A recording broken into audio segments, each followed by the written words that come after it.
mystery. All right, for sure. Yes, sir, Ski. Hey, we back once again with another episode of Dolo Discussions, where the most important conversations are the ones you have with yourself. But today, we're going to have a conversation with a very special guest. We got Too High in the building. Woo! Hey. Fake crowd noise, you know what I'm saying? So if you don't know, Too High is a producer, event curator, all around just like hip-hop enthusiast, if I would have to say so. And yeah, met this dude long time ago when I was getting kicked off the stage. I didn't meet him at that time, but that was the first time he saw me. I was getting kicked off stage. You can watch the other episode where I talked about that if you want more details on that. But then later on, we reconnected out here. I think it was through probably like the Link Creative, one of the networking events out here. You know what I mean? Shout out to the Link. Yeah, exactly. So that being said, with the networking events, how do you feel about the state of the 757 right now, like the culture, the music culture, the art culture, and everything going on?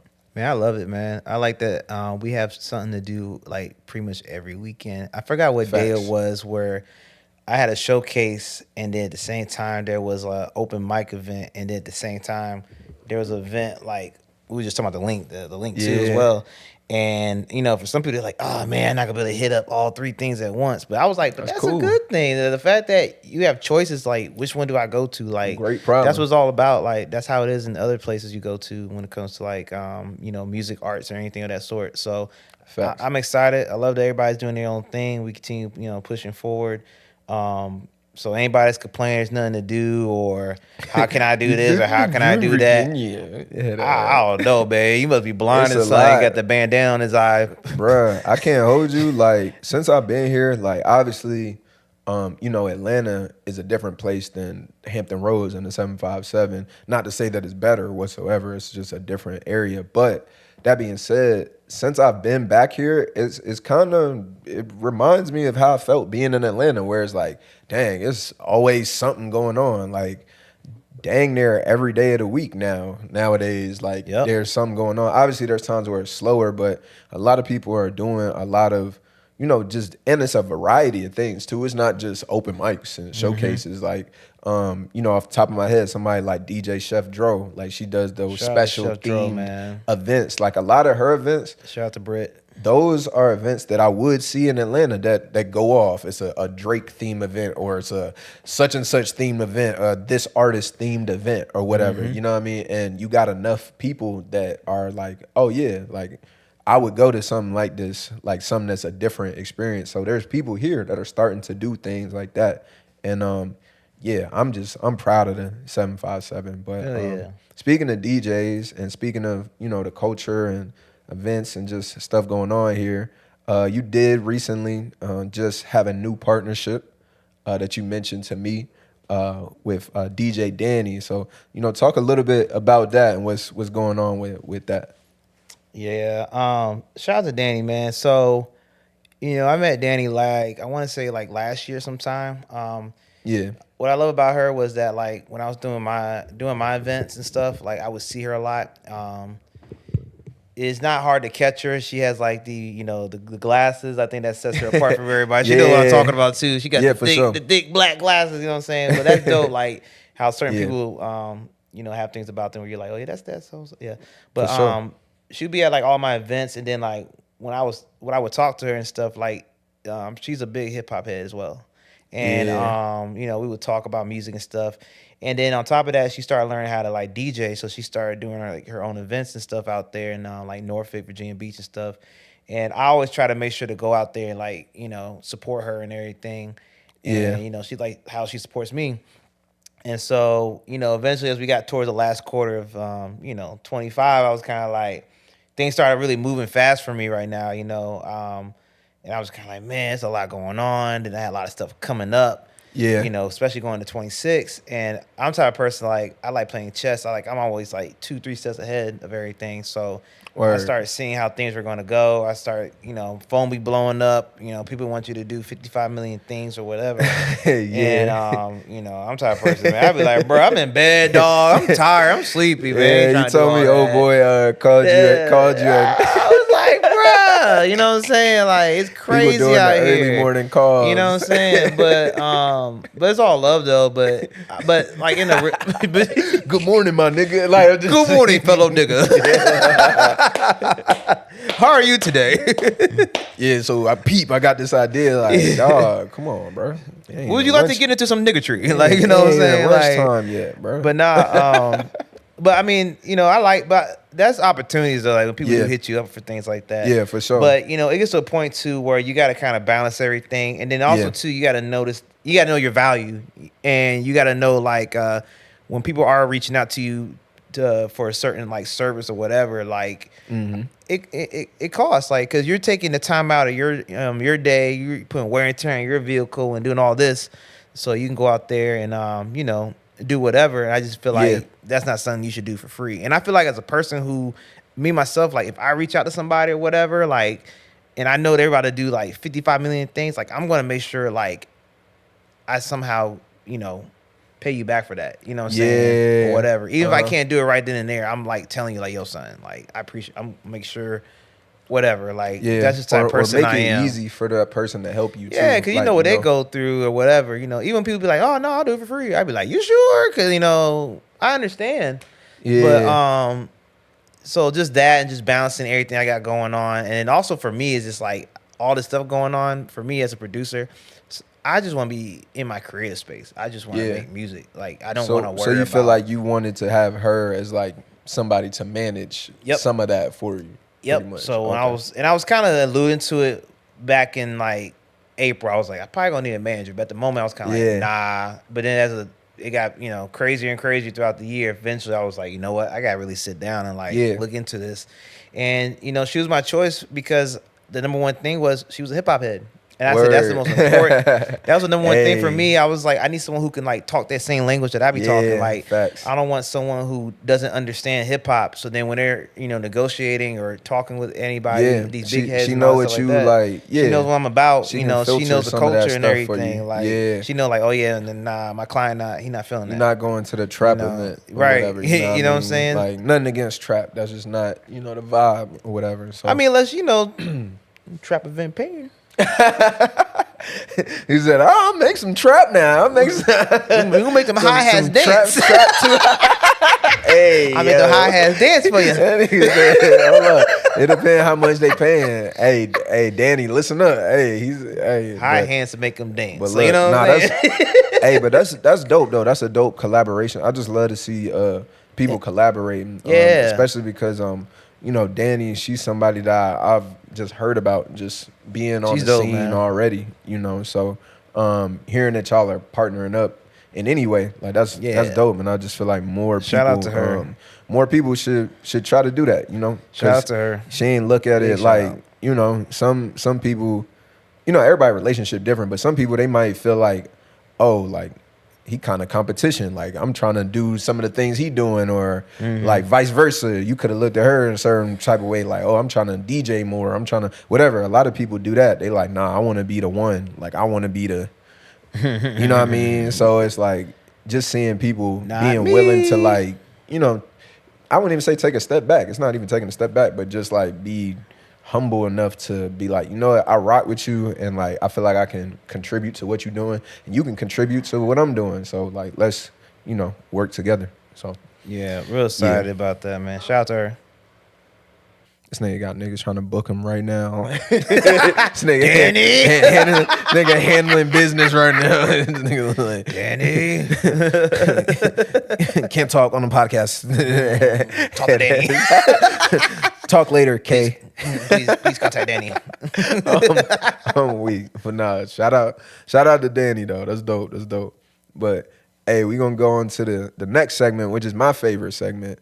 It's called Thread It or Dead It. So I'm gonna read 3 threads off the top, just straight off the top of the timeline.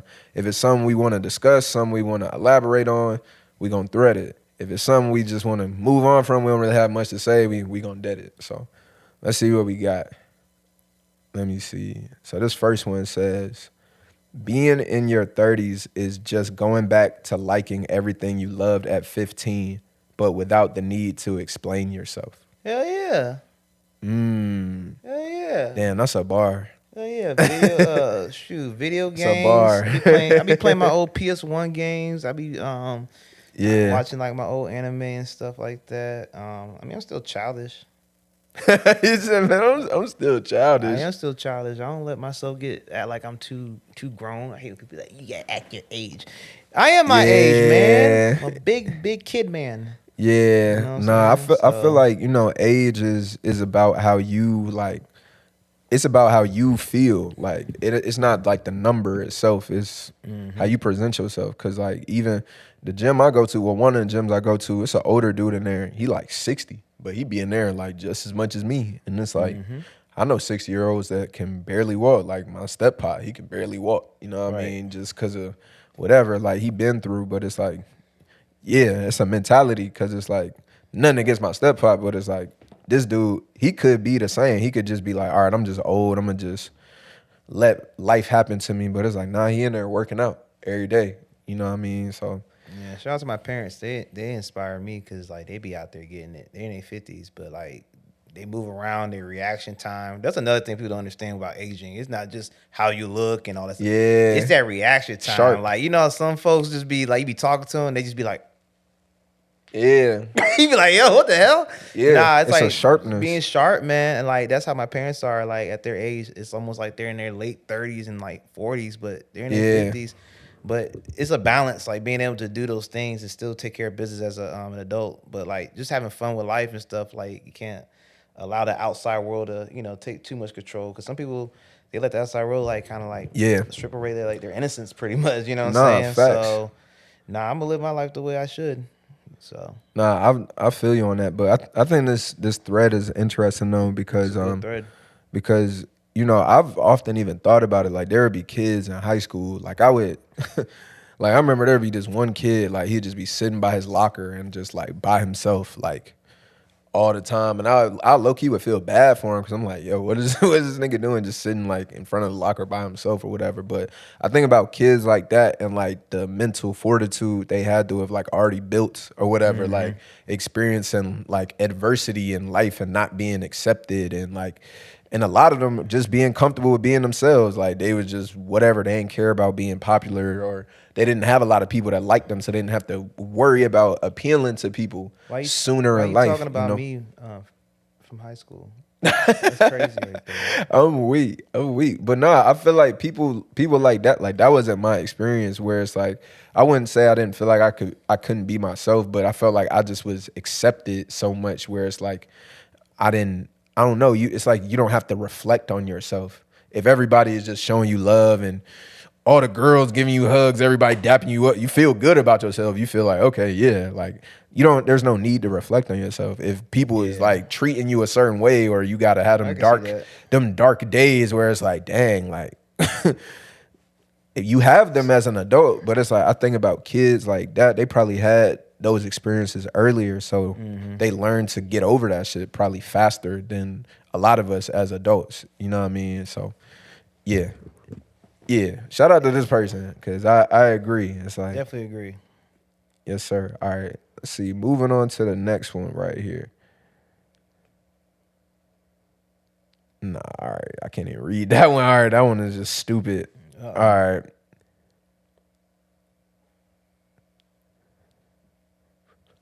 All right. This is interesting. I don't know if you're gonna have something to say about this, but in all caps, this person said, all caps, you gotta scream it in. Hey yo. I put pineapples on my pizza. Like you gotta just read that whole thing loud. This shit taking me back to being in class in school. Like you volunteer to read it in a funny voice and make the class laugh. Like, but this person said, "I don't know who needs to hear this, but poverty wage workers cannot budget their way to economic stability. Offering financial literacy workshops when what they need is a living wage is insulting and immoral." Boom. Okay, now read in the calmer voice. See, exactly. Why would you yell that whole thing out? But that's why it's like, nigga, why are you typing in all caps? You can't get the message when it's being angry. But that's metaphoric. That's metaphoric right there. Like, cause when niggas be yelling, it's like they can't get the message. You can't yell them. But anyway, they said, I don't know who needs to hear this, but poverty wage workers cannot budget their way to economic stability. Offering financial literacy workshops when what they need is a living wage is insulting and immoral. That's true.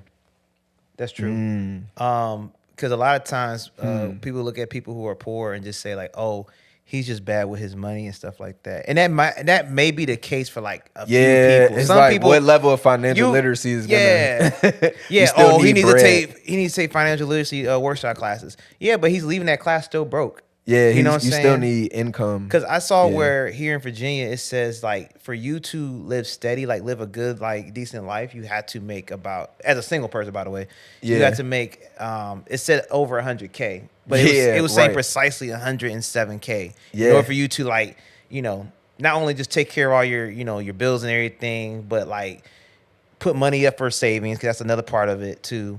Also have money to do things like, you know, wherever you want to do or whatever.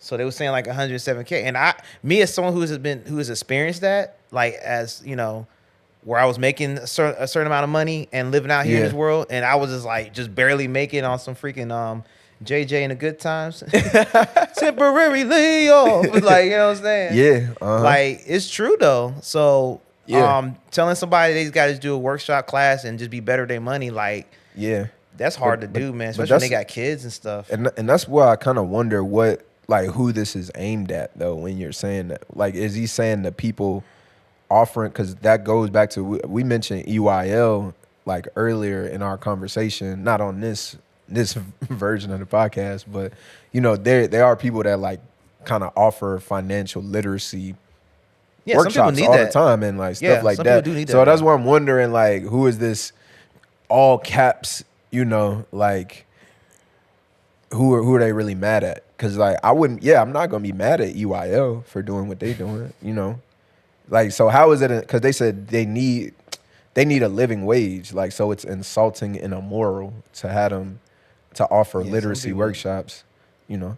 Maybe you're talking about the government. I don't know who he's like, you know what I mean? It's like, who are you mad at? He's yelling at the people who are saying that. There's literally people out here that are saying like, there's literally people like that people are saying they need to budget their way. They need a budget, and that's more they so need to go to workshop classes. Like they're just totally discrediting like it's their lifestyle. It's their lifestyle, but they just gonna totally discredit like, you know, they're only making like 30K. The circumstances living at this, like they're just totally just forgetting that part. They just want to let you know like, oh, you just don't know how to manage your money, and it's like, bro, I have bills and stuff. Like I have kids to take care of. Like, and you know what's interesting about what you said? Different. Too, about that 107K thing. There was actually a study like maybe like 10 years. It was about like 10 years ago.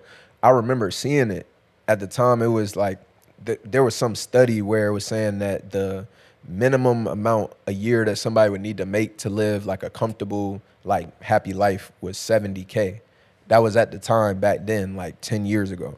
So me looking at that, I'm like, damn, that's interesting. And the reason for the article is because there was a CEO who, that was his starting level, like salary for everybody. Because he was like, I just want my employees to be happy. And that was a lot at that time, 70K. So if you factor in inflation though, from like 10 years ago, that's probably like 100K now. Like 107K. So it's like, that's still in line with that study from like 10 years ago. Right. And then like I said before, like people don't take account that like, when you don't give someone a livable wage that goes with the times, everything else goes up though. So you might be thinking like, because people don't know how to do their math, so they might be thinking like, oh, 70K is good, but they don't know what's going around them. Like we already know groceries is up. Yeah, bro. That's the crazy thing, bro. On paper, a lot of us are making more money than our parents ever made, but we don't have nearly the same buying power that they had with the money they had. So it's like, it doesn't even equal out. Man. Homer Simpson was working at a nuclear plant. He was able to buy that whole big home for his family. Come on, son. Come on. Yeah, niggas not just buying off the factory job, like, you know what I mean? But hey, so that's another good that was a good thread right there. Yeah. Hey, 2 for 2, man. That's what's up. Yeah. Watch this last one be some bullshit. I feel like this is good. This is a lighthearted one. I like this. Uh-oh. Being in college during the Travis Porter and Roscoe Dash era was a time. You just had to be there. Yes, sir. Word. Yes, sir. All the way. Turn. Hey, Yes, ladies. Sir. Yeah. Yeah, that was right when college started for me. Yeah, that was good times, man. We had some hits. Bring it back. Look at it. We had Nasty Song. Oh, man. We had some hits. What? Yeah, we set the tone. Honestly, yeah, bro. I think Dunk came out. Yeah, around college time. No, it was a lot of like, those are classic records. They go off like right now. Mm-hmm. You know what I mean? Like those. It's funny because like I feel like it's almost like a rite of passage. Like those songs, you remember like your first twerks you would ever get. Like it would be them certain songs it was. Where it's like, oh yep, this is. Oh, we about to catch the. I remember exactly what I was doing during that time. Like I remember her her lower extremity movements at the time. Like, you know what I'm saying? Shout out to her. She was from New York, by the way. So, you remember those things. She was Jamaican. Oh, bro, that used to be a thing, bro. that was funny being a teenager. Like life was so simple. Like that's all you would want, just to go to the party and just. Life was simple. Just wanted to swing twerk. That's all. Just catch some twerk, bro. That's all we wanted. Like I just want to live. We were so innocent. Twerk. We ain't even want no more than that. It would just be like, yeah, bro. We caught some twerk tonight. We got some numbers. Like that's what it was. We left with some numbers. You know what I mean? But eat, yeah, smile, and catch a twerk. I need dope. that on like put that in like in the kitchen and stuff like that. Eat, like smile, catch a twerk. That'd be perfect. Mantra. Yes, sir. So a little bit earlier we talked about you working with Danny and basically her being your manager, but somebody who I've seen is your mentor is the legendary producer Bink. Yeah, shout out to Bink. You know what I mean? So, I think that's been, something dope just to like look at from afar, you know what I mean? Especially just being somebody from here and knowing Bink and like the caliber of a producer that he is and like just how he's always represented Virginia. Like, talk a little bit about that. Like, how did that come about, that mentorship and that relationship? So that was a couple of years ago. Shout out to Frequency. They did the Vibe Fest back in this was like December 2022. Yeah. And it was fitting because I remember that was like probably one of my worst years ever. Cause like I had like quit my job and then I went through this whole phase of like I had no job and money was kind of dwindling down a little bit. I couldn't really make any beats at that moment too. My car broke down. When your car breaks down, that's like an exclamation point of rock bottom. You're like, God damn, I'm not gonna be homeless at this point. Here, it was crazy, bro. I had issues with my girl and stuff. It was a crazy. It was all bad. It was bad. I was like, holy crap. I remember once I looked in the mirror and just laughed at myself, like, ha ha. I was like, shit. Going sometimes through it. You gotta laugh and stop yourself from crying. But when my car broke down, my pops, I went ahead and got a new car though. And then I remember he had told me when I got the car, he said, yo, I know you're going through a lot, but he said, new beginnings. That's all he said to me, just new beginnings. Like he basically was telling me like reset everything. Everything that happened, don't worry about it. Like just keep moving forward. So, and I'll never forget that was September 2nd, 2022. I will never forget that convo. So ever since then, I was kind of like, all right, I have to change my mentality. And, I say that because I was like crying and all that stuff for 2 months and stuff. My mom always told me like, it's okay sometimes to just sit down, just have your moment, but you got to figure out later on. So that's like whatever. But eventually I started getting back to like making beats again. And then I started making some tracks that I play today that are some of my most important tracks. Yeah. And so I was creating them and everything. And shout out to my boy Nico. He was like, yo, you need to be part of the Vibe Fest with Frequency. He said they're doing a beat battle.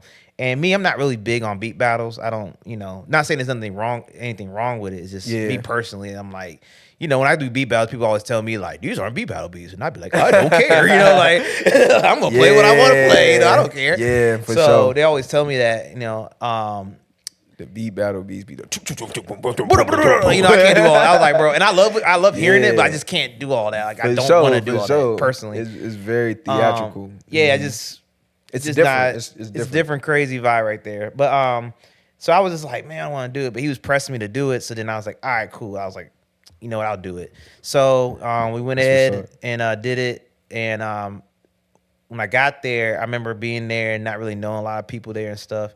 And the judges were like Hannon Lane. Shout out to my boy Hannon. I had met him I had met him a couple days before at this place called Manhattan's.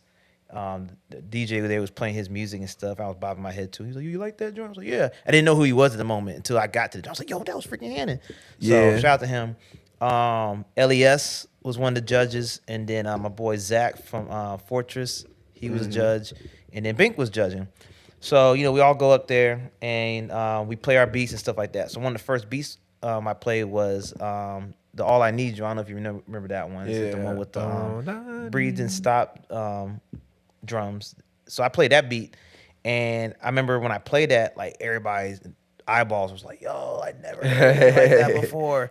So like even Zach from Fortress, I remember when I was leaving the stage, he freaking like grabbed me. I told Zach this story all the time. I said, "Well, you grabbed me, I was about to punch the hell out of you." I was like, "Where we from? You don't grab nobody like that." And then he was just like, "Yo, you're not a producer." And I was like, "Well, what the hell am I?" He said, "You're a musician." I was like, "Oh, okay." That definitely sounds like a Zach thing to say. Shout out to Zach. Shout out to Zach. That's my boy. And then so Bink had heard it too because he was there. He had picked me to go on to the next round and stuff like that. So I made all the way to the finals, but Bink wasn't there for the finals. They ended up replacing it with somebody else. So I ended up not winning. Yeah. And I always joke around like I probably would have won if he was there, but who cares? So that was in 22. So that was a great moment. So fast forward almost 2 years later, shout out to Producer Plug. Producer Plug is a guy who done like online beat battle stuff. He actually helped me get one of my first beat battle wins ever with Robert Glasper as a judge. That was a great moment. Word. And so he had an event in Richmond, Virginia, and he hit me up like, let me know like, hey, we're coming to Richmond. So it was a J Dilla event. So J Dilla's mom was gonna be there. The whole merch gang and all that was gonna be there. So like everybody's gonna be there. And Bink was there. He was also there to perform and stuff. So, of course, I was like, yeah, you know, I'm down. So I went up there and met J Dilla's mom, which was crazy to me. That's wild. J Dilla's my favorite producer of all time. And then Bink was there. So we all performed. And I remember, I have it on video too. I remember I was performing. And while I was performing, I was like, yeah, I'm going to play that one beat I played at Vibe Fest. I'm going to see if he remember that joint. Like, I was thinking that in my head. Yeah. So I played it. So as I'm playing it and I'm going to the next song, Bink stops my set, mid-set. He's like, yo. He's like, yo, were you at Frequency 2 years ago? And I was like, yeah. He's like, I remember that beat. And like, when he said that shit, I was like, oh shit, this nigga remember that joint. This sounds like an anime moment.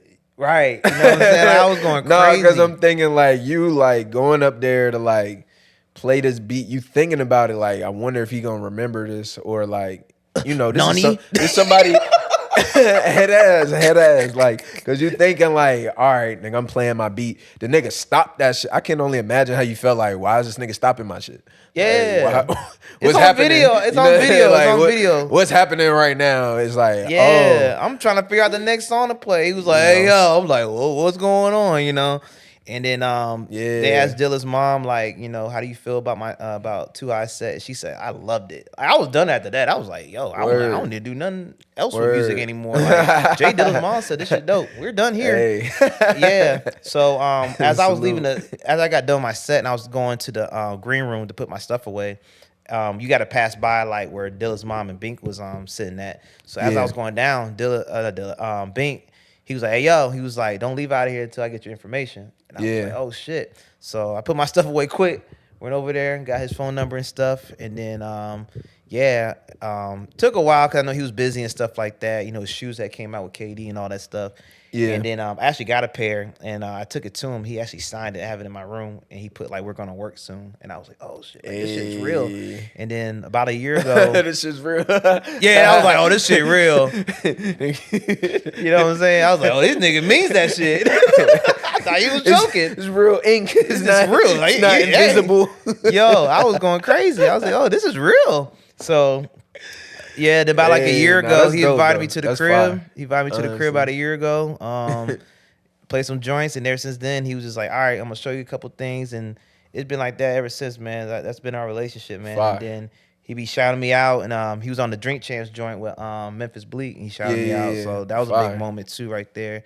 And he been one of my showcases too. Yeah. So when he did that, I know that night that changed everything, because everybody was just like, all right, who's this Too High guy? Like, so shout out to Bink, man. He's one of the best to do it, man. So I appreciate him. That's super dope. Like, honestly, I think even just to have a mentor in general, like, I feel like a lot of us don't have mentors or mentorship, or like, had them opportunities. So that's fire. Even for him to like, do that too, and like kind of accept you in that way. You know what I mean? Like, that's dope. That's dope. I love to see that. Shout out to him. Yes, sir. But speaking of notable producers too, I mean, there's a lot of notable producers from around here, but man, you've done a lot with like the producer showcases and everything, and just like pushing that like community and like that culture forward around here. I know at one of the events you mentioned you saw Chad Hugo actually like pulled up to the event. Yeah, a lot of folks that Chad. Yeah. So like my bad. I was gonna say, like, for you, like, what's been like the craziest, I guess, experience just so far from like putting together these events and kind of like, stepping forward as somebody, in the community that's like bringing people together for this type of vibe. I think that's the thing too, like who shows up and things, because like, Chad, so when Chad pulled up, so that technically wasn't my event. Shout out to Illian Roswell. It was in the same location though. But Chad had pulled up before. I didn't get a chance to see him, but Illian did. So he had pulled up. So that was dope. So hopefully we can get him to come back, Chad. That'd be dope. Yeah. But as far as when I done the event, we had a lot of people. We had like Baby Paul from like Beat Miners. He had popped up one time because he was just like, yo, me and my brothers was walking down the street. We're like, yo, we playing these beats, you know what I'm saying? And like, I didn't even know until Ola just told me. I'm like, really? And I'm like, this the man who made Destroy and Rebuild for Nas. Like, he just pulled up like that. That's crazy. Yeah. And we had Mad Skills pulled up. Mad Skills hit me up after the first one. He hit me up, was like, he liked the joint, and then I was like, yo, you should definitely pull up to the next one. He said, yo, I will. And then I was like, and I was like, he ain't gonna pull up. And then we did that second one. I'm hosting, and then I looked to the corner. This man's over there just looking through records. I'm like, yo, Mad Skills really pulled up. Yeah. So I was like, yo, shout out to Mad Skills. He came up, he talked for a couple seconds and stuff. And he was like, yeah, we locked in. I'm thinking like, dang, I'm locked in with Mad Skills. I'm locked in with Mad Skills. Knots. I met. We definitely grew up on the radio, like listening to Skills. For people who don't know, Mad Skills is the rapper, like the fire. From RVA. Shout out to Richmond. Shout out to 804. So. Yeah, Knots, Ski Beats. They didn't pull up, but I just met them this year, and like I'm cool with them, and then just seeing like the stuff that they've been doing this year. Super Dave West, like he just did the new Daylight album. Yeah, like he just had a joint with Nas and a joint with Q-Tip, and I'm texting him like, "Yo, this is crazy." He's like, "Yeah, I know." So it's just like it's dope to have those relationship with people where you're listening to these records that are dropping, and you know who's producing on it, and you can just literally text them like, "Yo, this joint is fire." Like it's a crazy experience to have. You know what I'm saying? So. Yeah, see, I think that's the dope thing too, that you're very humble about your, like, everything that you're doing. Like, cause some people, I mean, there's a lot of people that haven't really haven't really done anything at all, and it's like it's okay if you still like building up, but they kind of present themselves and carry themselves like, oh, I'm like this and I'm that or whatever. But like, you've never came off in that way. So that's something that I definitely respect about you, but. That being said, what's next for you? Like, what you got going on coming up in 2026? Is it more events, more music? Like, what's going on? So, working on an album, another beat tape. So we're gonna be doing get more info on that coming soon. As far as showcases, we're gonna bring back the producer showcase. Oh my God, producer showcase, and we got some big things for that one. So look out for that. Yes, sir. Gonna be going to LA for a show, so this will be my first show in LA. Gonna be performing. Shout out to the West Coast. I'll be performing with Blue from Blue in Exile, so that's gonna be that's fire, super fire. Yeah, you gotta capture that. Yeah, it's gonna be dope, man. Like listen to his stuff in high school, and now you're gonna be performing with him. It's crazy. So yeah, we got that, and then right now we're just kind of like planning things right now, man. And for sure. can't wait to see what. The whole point is to try to outdo this year, which seems like it's gonna be a hard task to do. But I think we're gonna kill it next year. It's the money season. Yeah, as long as you pushing forward, which it sounds like you gonna be doing, anyway, it's a win. For sure, man. Shoot. Also, we got to get some work in too. Yeah. That's on the way. Yeah. For sure. For sure. But all right, that's a bet. So let's wrap this up with telling the people where they can find you with your music, with your social media. Like, what should people type in if they want to check in with Too High? You can find me in the streets. Not joking. Too High. You can follow me on Instagram. The number 2 HEI 757. I'm good. So yeah, number 2 HEI 757. You can definitely follow me on there. Obviously, if you guys have any business inquiries or anything of that nature, definitely gotta hit up DJ Danny. So make sure y'all hit her up on. For sure. I'll have it on my bio too, so if you don't have to worry about looking for her, it's right there. So if you have any ideas, events, everything lines up, just talk to her. So that's pretty much it, man. Yes, sir. Yes, sir. Well, that's a bet. Appreciate you, Too High. That's a wrap. Dolo Discussions, episode number 4. Yeah. Hey, and shout out to Tim. Tambourine! Hey, shout out to Tim behind the cam.